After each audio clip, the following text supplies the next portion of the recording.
We ought to go out and shoot with them. Okay. Let's see. It was Jim Clark Jr. and Jerry Mitchell.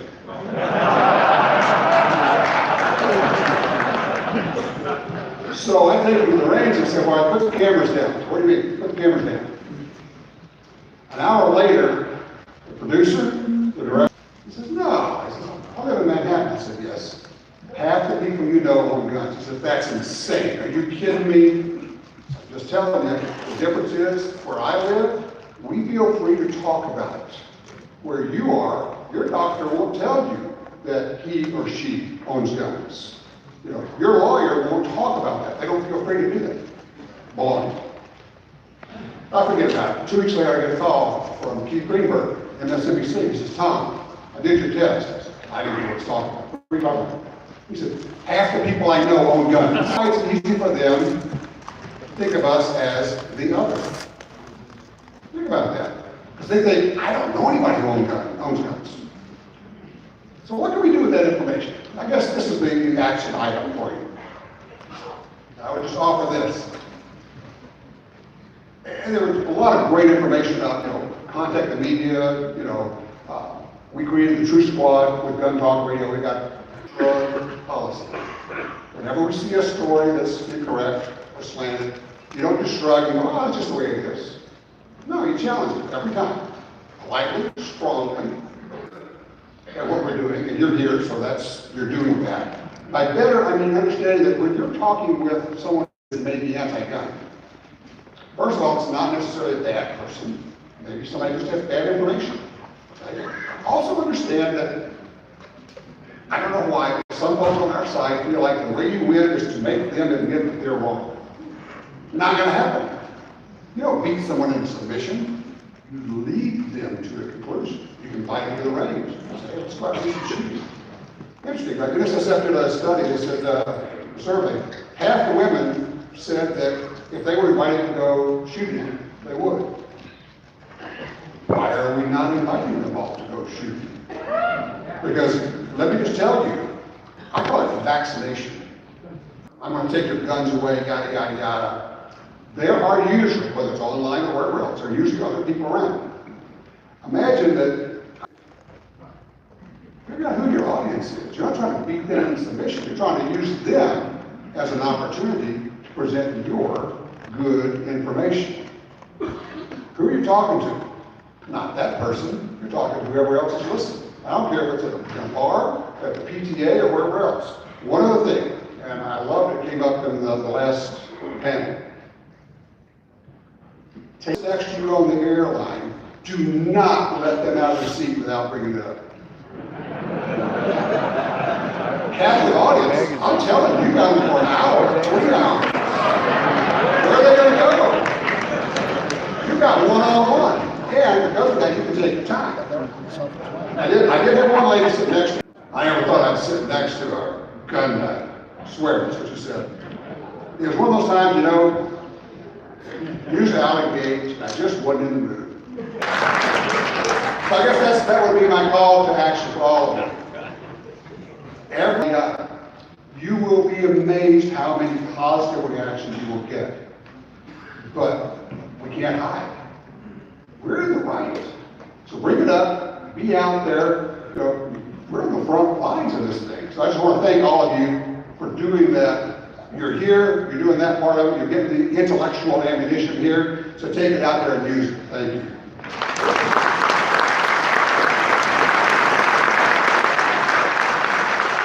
All right, it's really fun. I actually got to introduce this gentleman last year. You go on to, well, you can use this public persona. Right to people, and when people try to beat you down, when the media says, you know, we'd like to do that interview with you, but could you take that Trump hat off before you do the interview? That ain't happening. Let me just introduce our friend, Kurt Schilling. For those of you still eating, we're probably going to do something rather annoying. And by the way, there are 2 more flags here than I've seen at all the Democratic debates combined. But I would like to start my speech with the Pledge of Allegiance. It's not said enough, and it's something I'm always proud to do, so let's stand and do it together.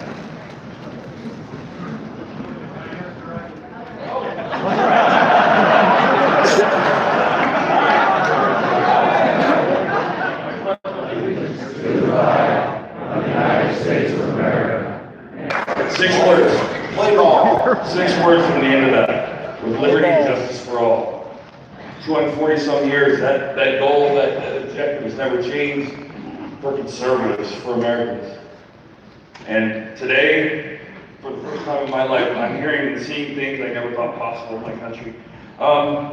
Raise your hand if you know a man, know the name Gary Willis. Gary Willis was a 61-year-old Vietnam veteran from Ferndale, Maryland, who was shot and killed by police officers who were brought to his house by a neighborhood veteran. The things that we fought for and the things that we lived for and the things that we breathed for matter as much, if not more, today than they ever have. And sitting up here with people who are making a difference in the world in a way, and this, listen, yes, this is about guns, but at the core of this issue, we all know it's about people. This has always been about people. I've never, ever seen a gun, and today, I don't think I ever will, use itself. But we have red flag laws happening in this country. California, Washington, Oregon, Indiana, Connecticut, with no due process, you can lose your legally obtained firearm. Deerfield, Illinois tried to make legal, law-abiding citizens on Sunday, felons on Monday. There's 18 other states considering it. And it dawned on me as I'm reading this article, mistake number 1, in The Guardian, and they were outside of an NRA convention conference, and they were interviewing people as they went in. And they were asking them, as gun owners, what pisses you off the most? What makes you the most upset? And they got a ton of different answers. Lack of knowledge that the left has on gun laws and gun safety and stuff. And one of them said, and this is what the writer wrote. One of the respondents said, I don't like to be called a redneck. And the writer wrote after this, there were probably only 2 or 3 attendants that were actually rednecks, because we only saw 2 or 3 people wearing overalls. Yeah. The party of inclusion.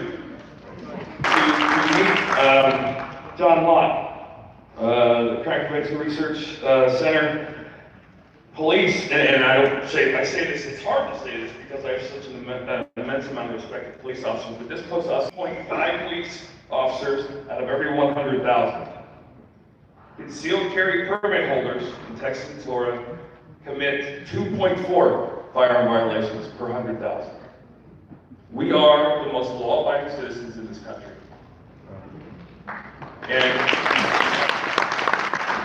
we've been labeled terrorists. I looked up Patriot a couple weeks ago and Googled to find Patriot as a white nationalist. A Muslim and a Muslim extremist are not the same things. They never have been. But it's exact when you, this is, I'm starting to speak at a company, a group called the Young Americans Foundation, Pension Pyro, and so on, and going around to colleges, and I realized, and it is, as a father of 4, watched my 4 kids. So I'm gonna tell you a quick story because I'm really proud of this story. My son, my 17-year-old, who's the last one in high school, was in a sociology class, and the professor was talking about the genocide of Native Americans and how the Pilgrims and the Spanish were horribly guilty. We should, in the history of the world that has ever been founded was founded on conquest. And he kind of looked at him, kind of odd. And he said, that doesn't make it right, but how far back are we supposed to go? An inclusive group, we don't care what color you are, what race you are, who you worship, why you worship, who you sleep with. Are you a law-abiding citizen? I'm good. Are you a law-abiding citizen?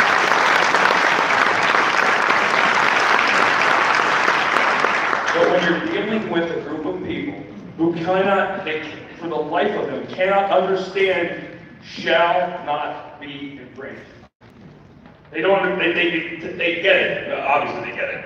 But when you have a Swalwell and a Pelosi and just the list of idiots goes on and on and on, they're finally in a place where the media, they've conspired with the media to the point where they're no longer afraid to tell us what they're after. I like that. That's why I like openly bigoted racist people to be openly bigoted. I want to know who they are. I want to know who they are. Because then I don't have to shop at Walmart anymore. But we need to make that choice.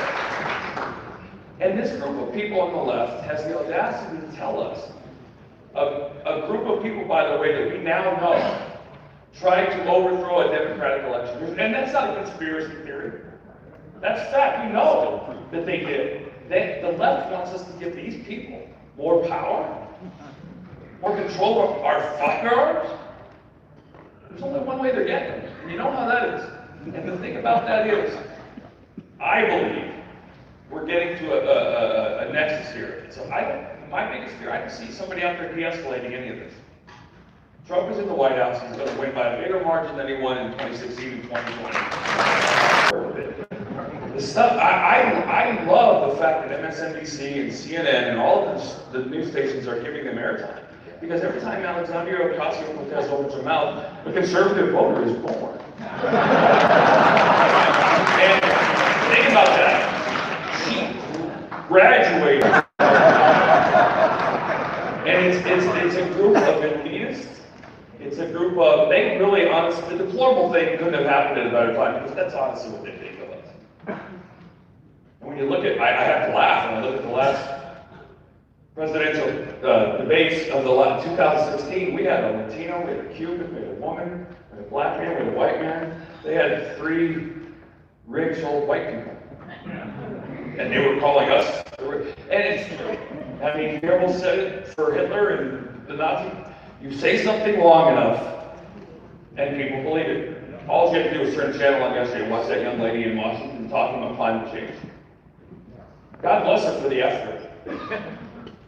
Just like the clown from Florida, the kid from Parkland, who they don't everybody to have health care.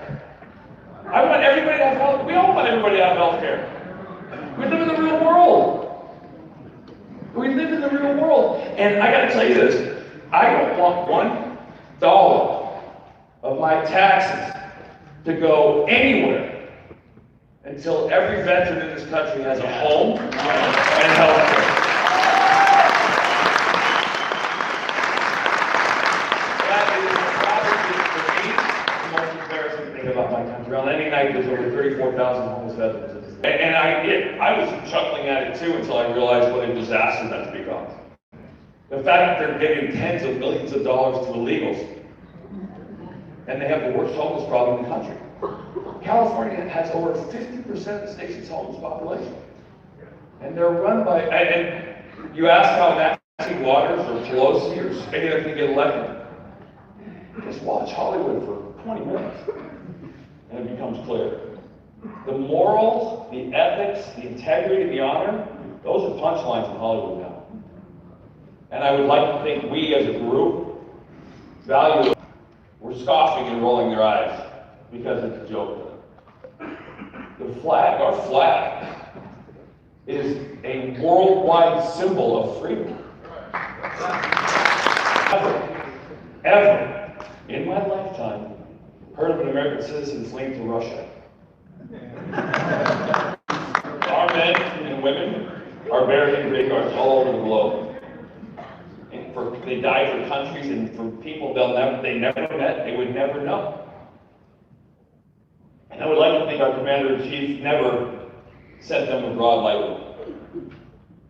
But the fact of the matter is, no one else has the guts or the people to stand up to the bullets. That has values. The Declaration of Independence is the greatest document ever penned. It had a lot of flaws when it began, but we amended it. That's how you do it. That's how you're supposed to do it. And once again, the Second Amendment, I'll finish with this. And you've heard it said a billion times, but let's say it again. Everything and everything.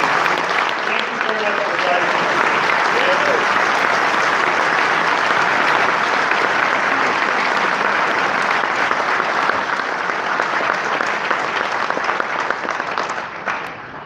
He's still throwing strikes, isn't he?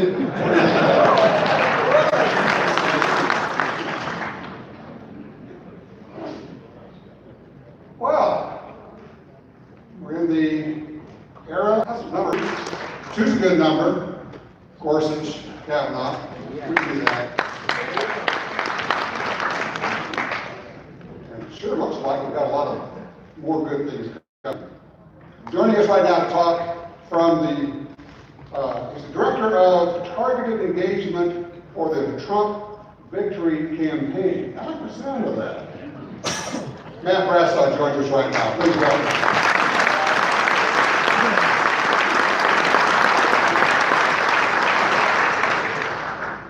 Well, I appreciate y'all having me today, Alan. I appreciate you giving me the invite. One thing that I want to revert everyone's attention to real quick is that we were leading into the 2016 presidential election. Then GOP primary elect Donald Trump had a number of campaign promises. Something that everyone in the country is like, look, he's just another politician. He's going to talk about all these things that he wants to accomplish in this country, and we're going to see what we get. Well, 2.5 years later, you look at our economy, you look at the job growth in this country, you look at what we've done from a foreign policy perspective, you look at what we've done from a national security perspective, you look at what we've done from an immigration perspective, healthcare, veterans, judicial appointments, as you mentioned, and now about the accomplishments that the president has had thus far in his presidency. I know for a fact he's fighting for you and I as he goes to work every day. And so that's why it gives me the great privilege, and in my mind, the greatest job in the country, to go around talking about the accomplishments, getting folks involved as we head into the presidential reelect. So there's a number of you in the room that I have had the privilege of meeting, a number of incredible organizations that are represented here, and a number of folks that I continue wanting to meet, because look, it's going to take a group effort. Everyone in this room has talked about a grassroots effort moving forward and developing those relationships within your own communities. It all starts within your own neighborhood, right? It doesn't start from a national perspective. You come back home to wherever you are from, and you build out your relationship within your own neighborhood, and then it builds out from there. That's what it's all about. That's how you all have created your organizations. And I can assure you that's something that we are in the process of moving forward with from a campaign perspective. A number of you have been called upon from the White House to discuss 2A legislation. There's a couple of you that are going to be testifying this next Wednesday in front of the House Judiciary Committee. These things don't just happen because you're just a random person. You all are respected, you all are revered within the 2A movement. And something that I can assure you that myself will be tapping on all of you, because it's going to take a group. You just literally write it off the page. And so it's something that, but we need to continue to sound important. We are a society that we move on to things very quickly because there's a lot going on in the world. And so it's up to all of us with the memberships that y'all represent to keep your folks within your specific states of the understanding, look, the Democratic Party does in fact want to take your guns. It's no longer a talking point. And it's no longer just a scare tactic, but it is absolutely something that they want to accomplish if they were to win in 2020. So that leads me to, what are we doing? What is the campaign doing right now? We are building the largest grassroots effort that this country has ever seen. But there are several more of me that are scouring the country right now, all working in a concise effort to move what is called the Trump Victory Leadership Initiative. It's a program that we're developing across this country to engage and activate the grassroots movement in all 50 states for that matter. Whenever you look at what's going on from a campaign perspective, one of the top priorities is registering new voters. That is something that we don't like to talk about. In 2008 and 2012, before then President Obama was reelected, they got out and registered voters. That is our biggest effort right now, is to make happen. Get out, register voters, or update your voter registration. There's a number of folks within your own community that you can push over the edge to make sure that happens. Whenever you register a new voter, the average, or the percentage of them going to vote for the very next election is about 85%. That's huge. So why wouldn't you move on something like that, trying to get your friends, family, folks in your neighborhood involved and get them registered to vote? Within the Trump Victory Leadership Initiative, we're also big on volunteer engagement. Look, whenever President Obama stormed the scene, he activated 2.3 million volunteers across this country, a feat that no one had ever seen before. All this community activism, no one knew what community activism was until he got elected 2 times. And so I can assure you that that's something that we are in the process of doing it much better than they did. Because you're probably going to see, or you are going to see the largest grassroots, the largest movement that this country has ever seen, trying to tap into 2.5, if not 3 million volunteers across this country to re-elect the president.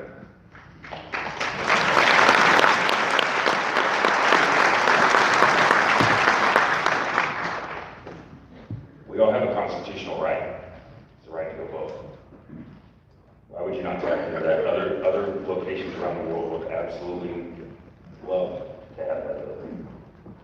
And so we as Americans have that right, and that's something that we need to activate moving forward and get all of our friends. Again, it's a broken record, but it's everyone up here is talking about the grassroots movement, tapping into the grassroots, because that's the only way that you affect change within this country. And so that's what it's you're probably going to get a lot of phone calls from us moving forward. You're probably going to get a lot of door knocks from us moving forward. And just understand, it is all with an effort to get everyone to ultimately go vote. And so, I mean, moving forward, I'll be honest with you, there's a number of you that I want to partner with within your specific states to do just that.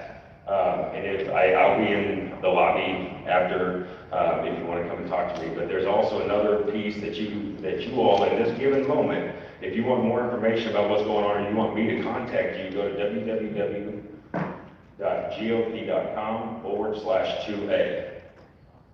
So I'm going to ask you if you want to get involved and protect your Second Amendment rights moving forward. Ultimately, sending you over to me so that I can engage you within our teams that are across the country. We are, in fact, in 17 battleground states, so to speak, but active within all 50 states, because I think that there's a lot of opportunity and a lot of support for the president across the country. The website, one more time, is www.gop.com/2A. So I'll leave you with this story here. One of my wife and I's favorite things to do in Washington, D.C. is walk the mall. Okay, if you've ever been to D.C., there's just a wealth of history. And whenever you're walking along the mall, you can't help but be in awe. You've got the Capitol behind you, you've got the Washington Monument, World War II, and then Lincoln on down. Now, as many of you know, nothing in Washington is done by chance. Everything has a meaning, everything is done to a precise effort. So just to amplify that, many folks don't know, whenever you step up to the Lincoln Memorial, you have the second inaugural address, and then you have the Gettysburg Address. Okay, 7 years ago, just so happens that there's 87 steps that lead up to Lincoln himself. Okay, there's 36 pillars that wrap the Lincoln Memorial. Why? 36 states have ratified the Constitution whenever President Lincoln died. That is everywhere across our city. That is everywhere within the district. Everything happens for a precise reason. So don't think that anything that happens within the walls of Congress don't happen by chance, because they do. And that's why a number of you need to continue affecting change, meeting with your lawmakers with regards to our 2A rights, because that's where change is going to happen. So a couple weeks back, my wife and I were walking down the mall, and lo and behold, as some of you have probably seen Marine One flying around DC, because it's a no-fly zone, so it's very obvious whenever you have Marine One. So if it's by itself, there's somebody in it, but it's not the president. Whenever you have 3 helicopters flying together, the president is included in that effort. And so we were walking, and as they come and circle the Washington Monument, and 2 helicopters fly on either side of the White House, you have one that comes in very slowly, and that's, in fact, Marine One with the president on it. And so as he guides into the White House, you can't help but notice that he's got the Capitol on one side, he's got the Washington Monument, and he's got the Lincoln Memorial and World War II on the other side. And he's reminded of what this country is founded on a daily basis. And he's absolutely fighting for you and I on a daily basis. And so this is our opportunity to come and fight for him and get him reelected in 2020. Thank you.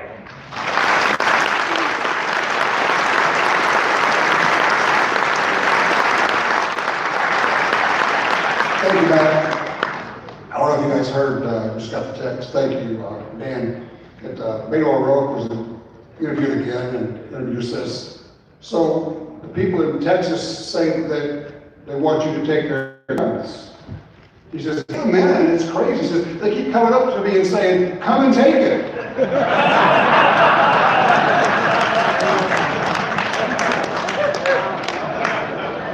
At this point, let me introduce the man who actually put all this together many years ago. A friend to all of us, certainly a leader, the founder and the head of the Citizens Committee for the Right to Keep and Bear Arms and the Second Amendment Foundation, Alan Gottlieb.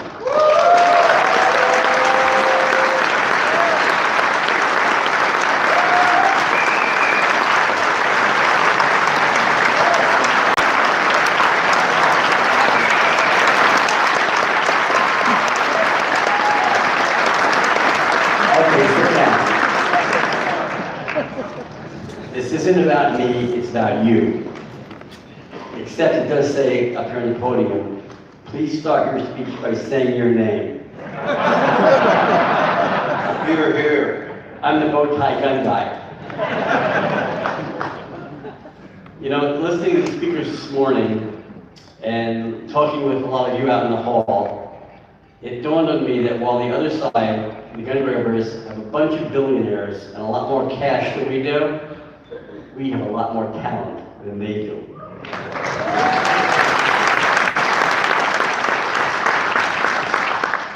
This is actually my favorite part of GRPC, is the award ceremony. And if some of you who've been here in past ones have heard me say that.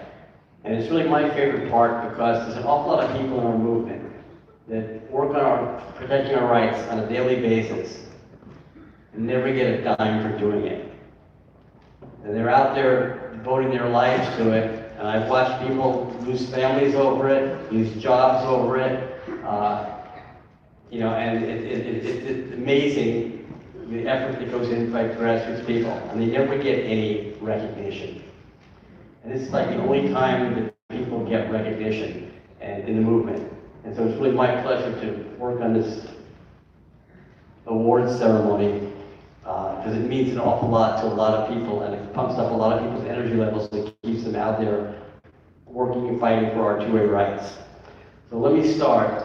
It's a long list. And let me start. One of the awards we give out every year is the Scholar of the Year. And there's a number of people out there that work every day to develop data and statistics to give us the ammunition to be able to win the gun rights battle. But there's one person that really stands out, and that's John Locke.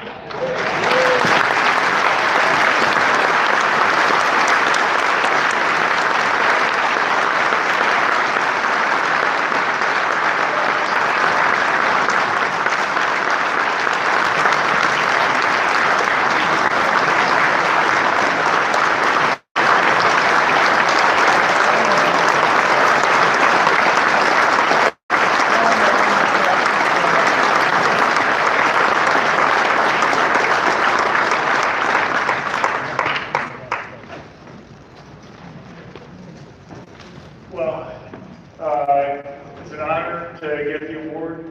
You know, I just kind of backed into doing this stuff on guns. I've never really been very interested in it. And I had some students when I was teaching at Wharton, and I made the mistake of telling them we were ahead of the syllabus. And so they came up to me after class and said, well, if you got extra time, maybe you could go and talk about gun control. And they said, they realized it wasn't exactly on point for the class, but I figured, well, you know, I could read more in the area. I've read some papers in the area, but they weren't very good. And so, anyway, I just kind of got into it. I almost stopped about 6 times on the original project that we were working on. And then I just happened to get a call from a guy named Dennis Bouchon, who was a reporter for USA Today, who I'd gotten to know when I was at the U.S. Sentencing Commission. And he would call me up every 6 months or so and just ask me questions. So anyway, he called me up, asked me questions, and he said, well, what are you working on? And I said, well, I just finished this paper. He said, send it to me, it sounds interesting. And about a week later, it was on the front page of USA Today.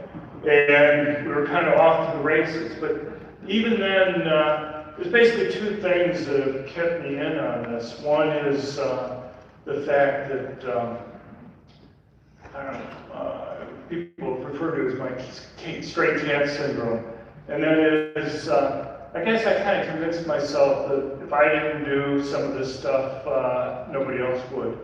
And so, because I've been involved in a lot of academic debates.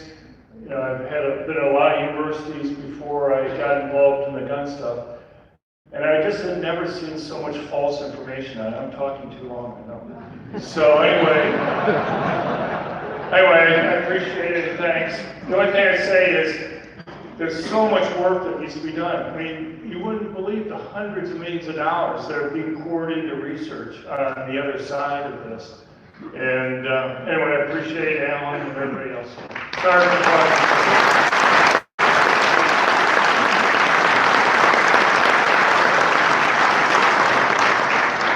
And don't worry, you'll be able to hear a lot more from John later on. The next one is Journalist of the Year. And we have a number of people out there these days now pushing Second Amendment rights in the media, doing research and getting things accomplished for us.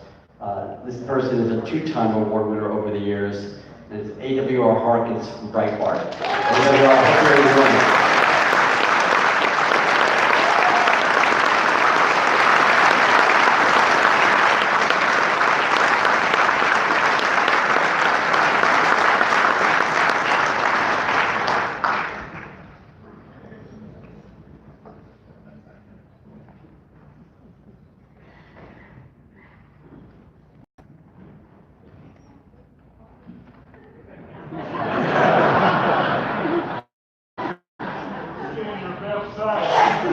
That was the 2-8 dance.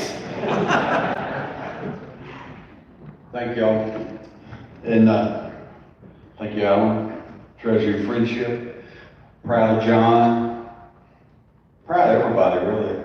I think John put it so well. There's so much to do.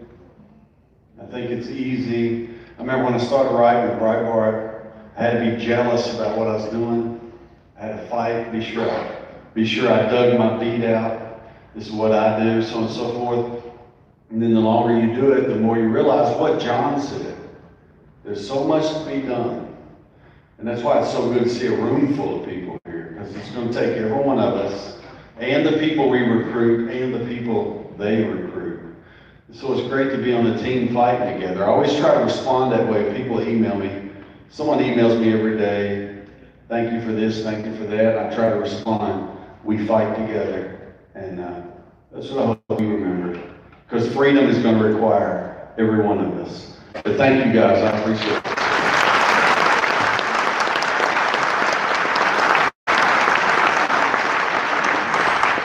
They said I hope AWR was in the room to get the award because we don't tell anybody ahead of time you're getting these awards. So it's a surprise to everybody. Many times they're out in the lobby talking, they're not in the room. The next award we're giving out, last year was the first time we gave it out. It's a Hall of Fame award. Maybe we should call it the Kurt Schilling Hall of Fame Award, because he was our first awardee who received the award last year. This year it goes to somebody here in Arizona. Somebody who set up the first Second Amendment city, so to speak, in the United States. And it's Mayor Dusty Escobar from Tombstone, Arizona. Unfortunately, he can't be here to accept it, but he has a representative here in the room to accept it for him, who has come up, and I'll let him introduce himself for a second and tell everybody what he does.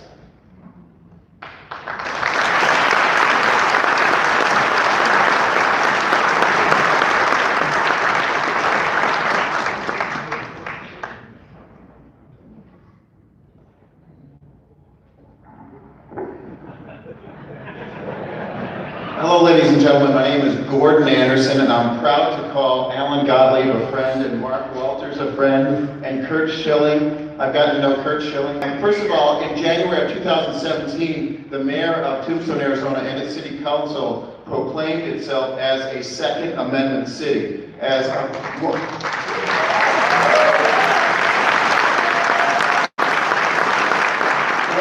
Specifically, America's Second Amendment city. And this proclamation can be found at www.secondamendmentcity.com. The proclamation went all over the world, literally 100 million people, 200 million people. London Times even carried it, Washington Post, Washington Times, you name it. And we're proud to be here, and I thank you very much.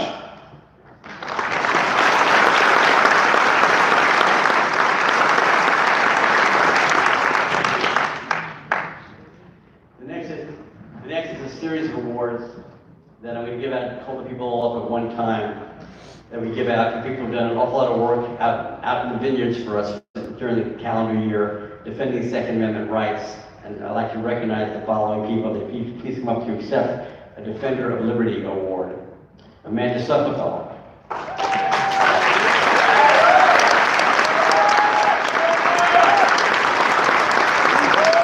Rhonda Giselle.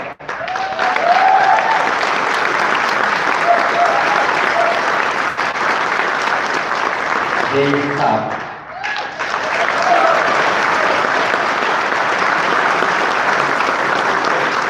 Freddie Riel.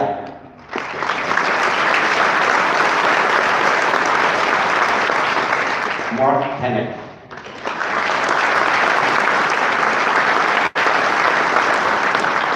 Robin Sandoval.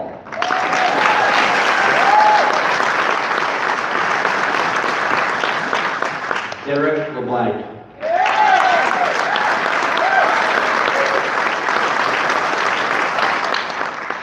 Dean Weingarten.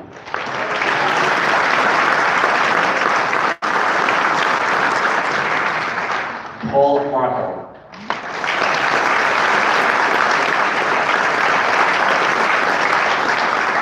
And last but not least, Adam Kraut.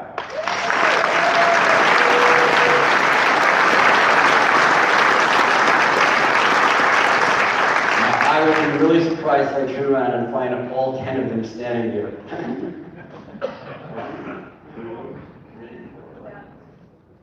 We scored, I think.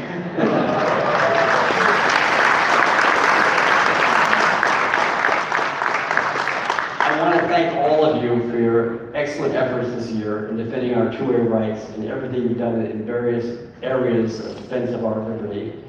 And that's why we sort of call this the Defender of Liberty Award. Thank you very much.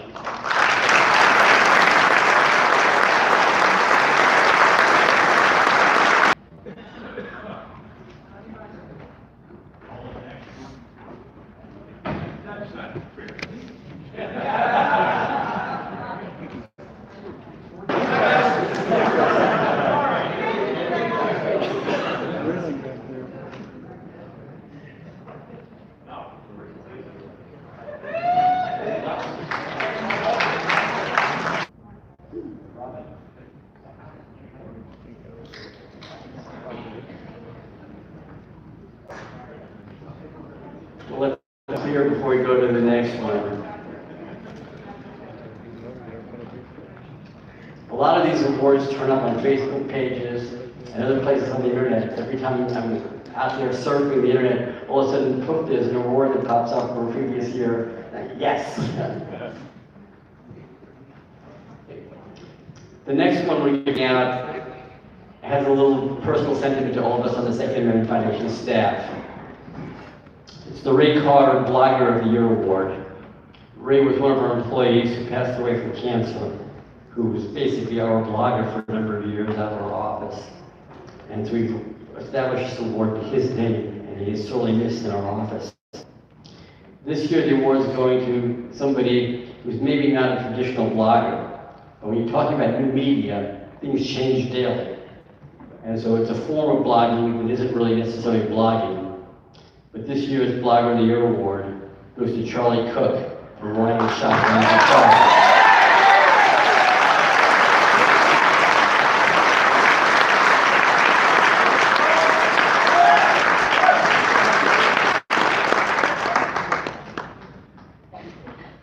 Where's your trumpet? He didn't know he was getting the award, so he didn't bring his trumpet with him.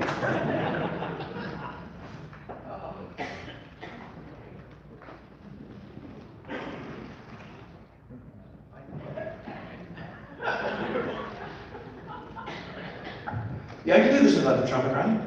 I had no idea these things are coming, and this is great. I think it's completely true about that.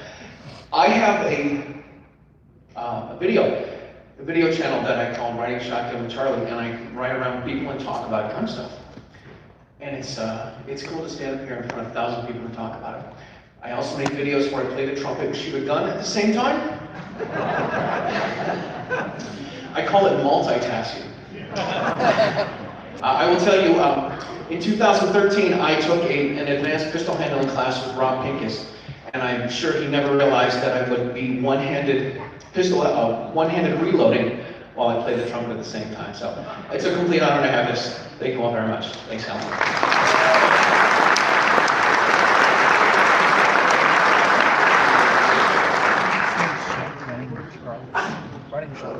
I keep lowering my phone. The next one is an award we give out annually called the Defender of the Constitution. And this year it's going out to an attorney who's been around lots and lots of years, doing lots and lots of work with Second Amendment work, lots of court cases, lots of amicus briefs. But he also has an awful lot behind the scenes to help young attorneys come up in the Second Amendment ranks, defend our gun rights, and mentors lots of people, and is engaged a lot in a lot of court cases that are going on and organizing amicus curiae briefs for various suits that various organizations file. I'd like to give this award to Dave Coppell.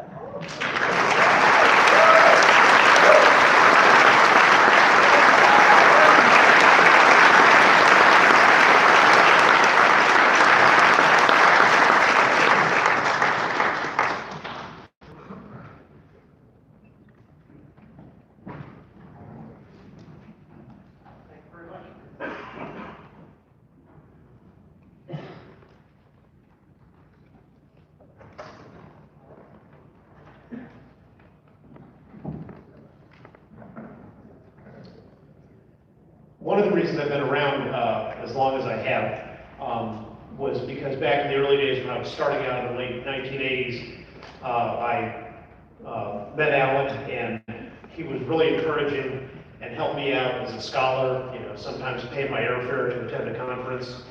And he's been a fantastic guy to work with. And it's both in the olden days and today, when something needs to get done legally, we need to get an amicus brief written, we need to get an expert witness, whatever needs to be done.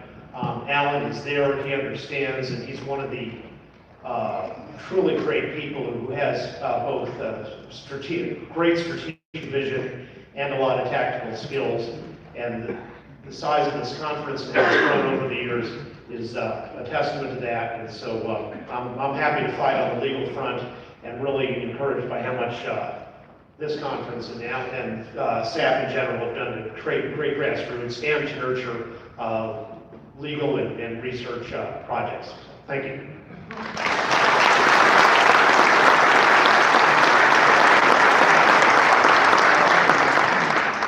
But I have to remind Dave, this wasn't about me, it's about him. He's the one that's done the work. Thank you.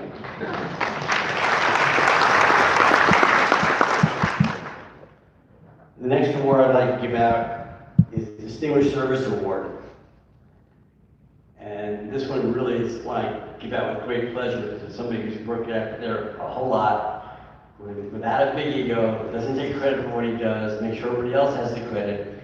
You heard him speak earlier this morning, Jim Irvine from Buckeye Firearms Association.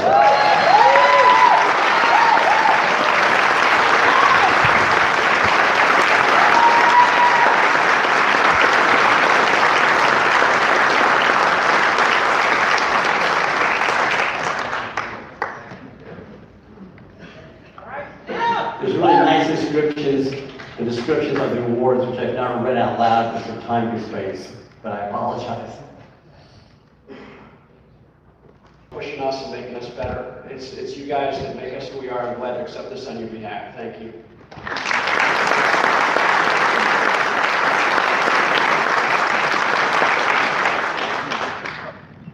The next one goes to the Grassroots Organization of the Year.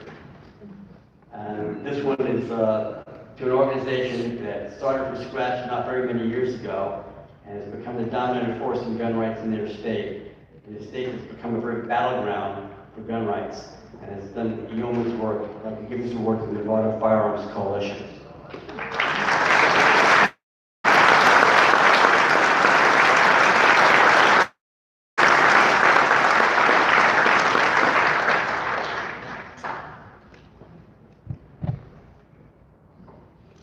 Don Turner will award on behalf of his organization.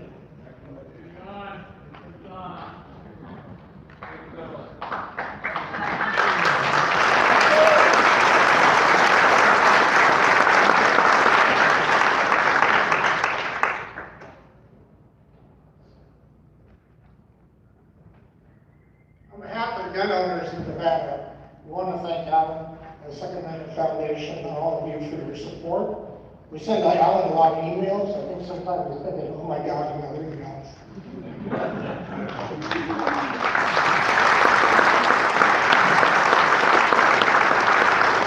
Thanks for all that great work and all those great emails. It's less work for me to have to worry about and do from our end, but he takes care of the environment very, very well. Thank you. The next one goes to a grassroots activist of the year. And this is an activist who's done a lot of innovative things in his state. It's very difficult sometimes to do innovative things in a state where you're really not welcome at all and gun rights virtually don't exist. It goes to somebody in a state that was actually the first state to ratify the Bill of Rights and maybe the last state to recognize them. New Jersey activist Alexander Rubian.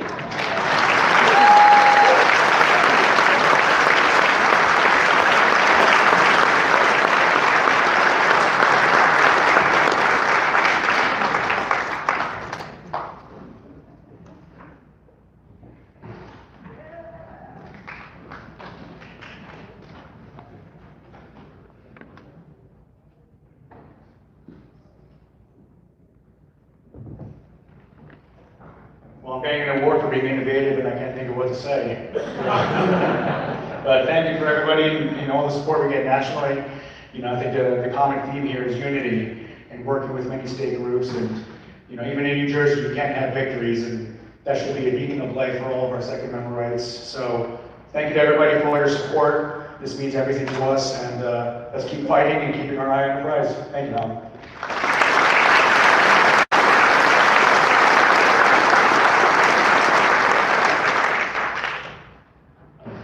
This next one is our Affiliate of the Year Award, and it's going to go to a group that's done unbelievable work in their state. It's a battleground state for 2020, and I'm sure this organization is going to make sure that gun owners in that state, in fact, make sure that their electoral votes fall into the right column. Buckeye Firearms Association.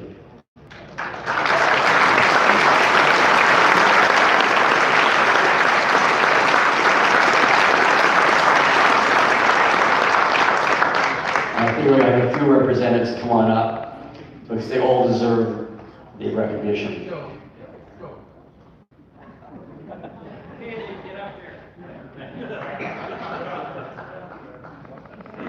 Candy, you're holding up the program. Get up here.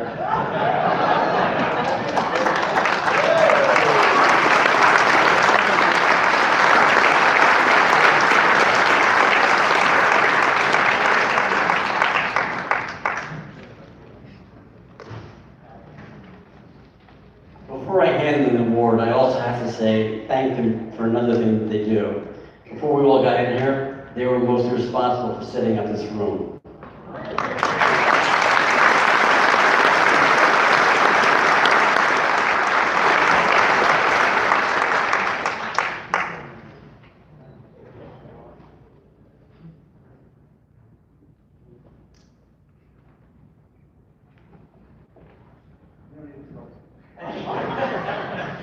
We'll save a little bit of time there. The next award goes to the Gun Rights Defender of the Year.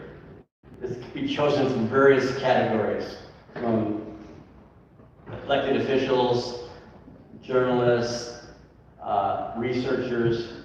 You go from a lot of different areas. Person who's done a lot of work, both publicly up front, where you've read about and you read his bylines, but also lots of research and things that go in to come up with new stories, breaking things, things that hold the other side accountable. I'd like to give this one to Stephen Gutowski from the Washington Free Beacon.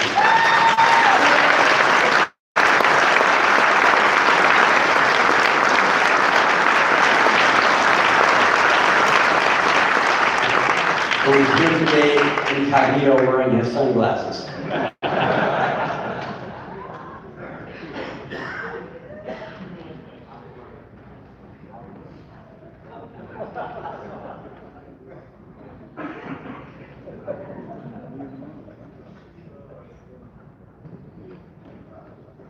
I was just outside, so these are practical, not just that.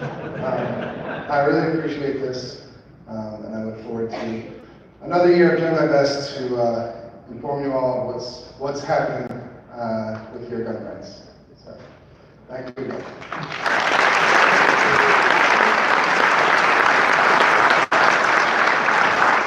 This is sort of a reverse of what goes on outside. And outside the saying is, see something, say something. Here is get something, say something. The next one goes to the Gun Rights Legislator of the Year. And this one is being given to me, obviously isn't here because they're in Washington, D.C., and things are kind of busy and tight there right now. And can't be here. We'll make sure it gets presented to them in their office. It's going to go to Senator Mitch McConnell. Let me explain a little bit why. Confirming 150 judges that are almost entirely 100% pro-gun in this amount of time is a miracle. Shepherding that through in Congress, the Senate, is not an easy task with the opposition and obstructionism that he's faced. That is a long-lasting legacy of the right to keep in arms that's going to outlive our lifetimes. The second thing was very recently that you had some Democrats on the court case for the New York City anti-gun law that they have on transporting your firearm outside your home, telling the court not on the merits of why they should not hear the case, but on the merits, so to speak, is if you hear the case, we're going to upend how the Supreme Court works, and we're going to enlarge it and pack it with anti-gun judges. It was a direct threat to the court. Somehow, Mitch McConnell, virtually overnight, was able to get all 53 Republican senators to sign a letter to the Supreme Court denouncing it. Getting on board is like an unbelievable, about a 24-hour cycle, getting our Legislative Year Award.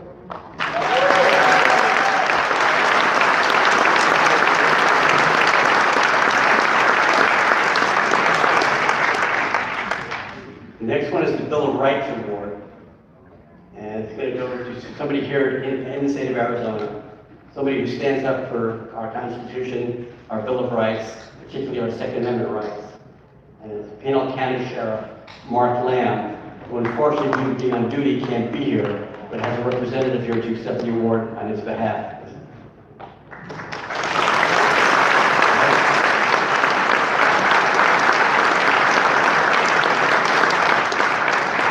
We're supposed to have somebody here to accept the award on his behalf. Is there a deputy sheriff in the room? Here we go. Come on, sir.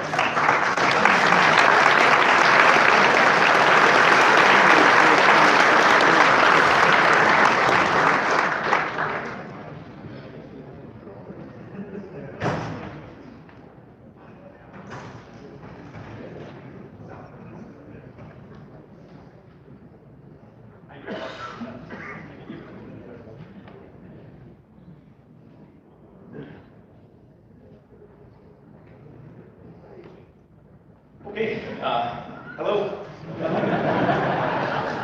My name is Sam Curtis. I'm an operations commander from Cochise County. We're down on the border. We've got 83 miles of border. We share a common mission with, with Sheriff Mark Lamb. He's a great guy, and if you were here, he could, like any elected official, could give you more information on the Second Amendment than you probably want to hear. You're already probably experts in it. But on behalf of him, thank you.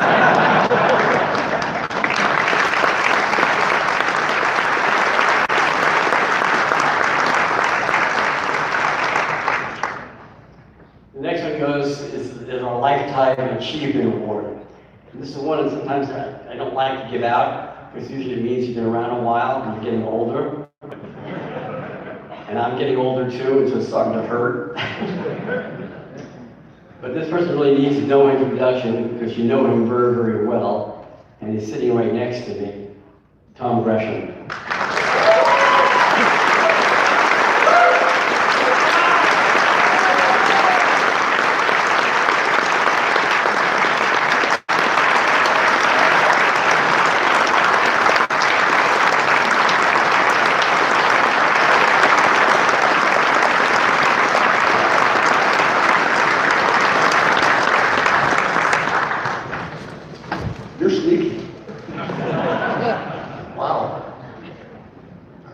Didn't see that coming. No, thank you. Got a question for you. Somebody in this room needs help with the Second Amendment issue where they are. Is there anybody in this room who would help them? There it is. I got lucky. Or as I said yesterday, I cheated. I grew up in a gun rights house. My dad was a gun writer. He was a Second Amendment guy. I was debating the Dodd bill before it became Gun Control Act of 1968. It's just part of who I am, but I've been lucky. I mean, I get to hang around with people like you. I get to hang out with the best people in the world. People who have values, people who understand this.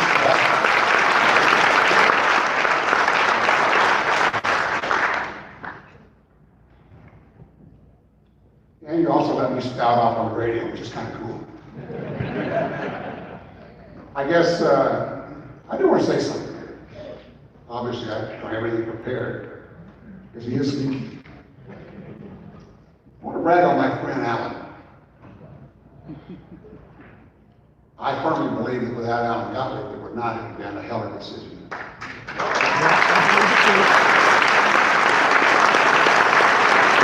And it may not be right, it may not be for the reason that you know. Because we talk about a man of vision. 30 years ago or more, Alan said, you know, the scholarship on the Second Amendment is wrong. We don't really have good scholarship. So he started out funding Second Amendment scholarship. And he published it. And he got it out there year after year after year with papers, with scholarly journals, things that were referred to in the Heller decision. He laid the groundwork, he laid the framework, he put down the foundation of this 30 years ago. Alan, it is a pleasure and a privilege to be your friend.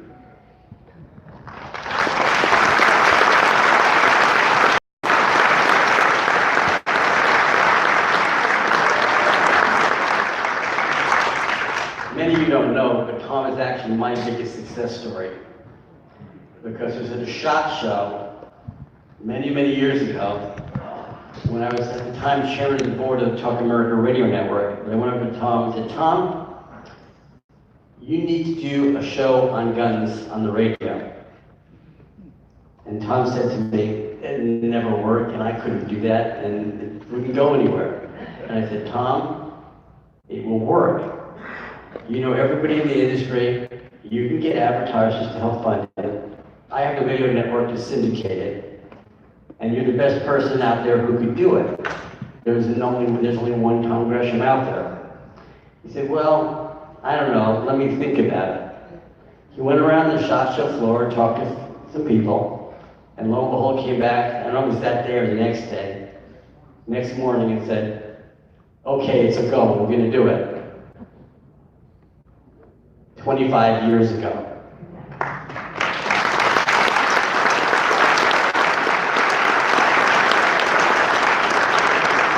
I think he has earned Lifetime Achievement Award. Thank you, Tom.